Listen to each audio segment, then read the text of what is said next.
The word I was going to use about this Beijing FC side, and there's always this cliche about defense winning you titles. No, it's balance. To me, it's balance that wins you titles. Can you score goals and can you keep them out at the same time? But if you look at them defensively, we've got a nice little bit of analysis here. I just want to highlight a couple of things. We talk about defense and then we look at the defensive unit in terms of their back four, the five, including the goalkeeper. But what Beijing like to do generally is try to defend from the front. So the attackers and the midfielders, they tend to push forward and play a higher line.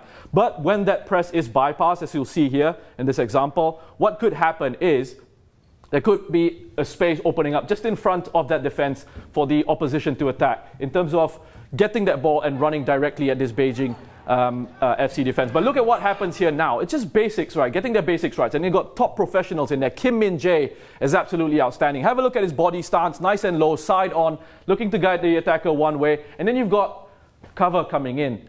It's Yuta Pao on this occasion, but it could be Ye Yang as well, or Li Lei as well, doing his job just to make sure he gets tucked in. You've got another player in that fullback position getting himself tucked in as well. But have a look at what Kim Min-jae in the center there does. He guides him away, and then they get bodies around the ball. And Kim Min-jae has got that acceleration to get himself into a position where he can then go on and win the ball. So he's patient with his defending in those situations. Now watch what happens here. The moment they lose the ball, 1, 2, 3, they react very quickly to try and winning back. So there's this aspect of counter-pressing in their game, which is that intensity to want to try and win the ball back. But what happens is there's a bit of a gap because they do push their fullbacks higher up in those areas. And that's where Tze Chong Kwo in central midfield is going to be very important.